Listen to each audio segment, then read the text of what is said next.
Disabling two-factor authentication on your Payoneer account can help simplify your login process.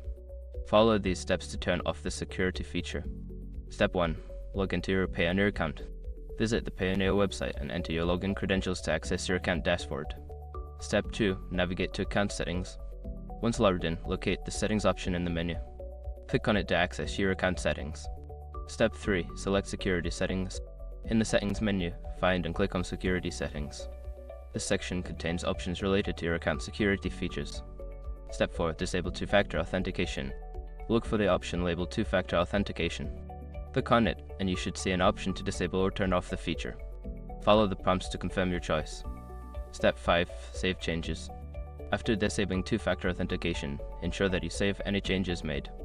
You may receive a confirmation message indicating that the feature has been successfully turned off. By following these steps, you can easily disable two-factor authentication on your Payoneer account. Always remember to consider the security implications of turning off this feature.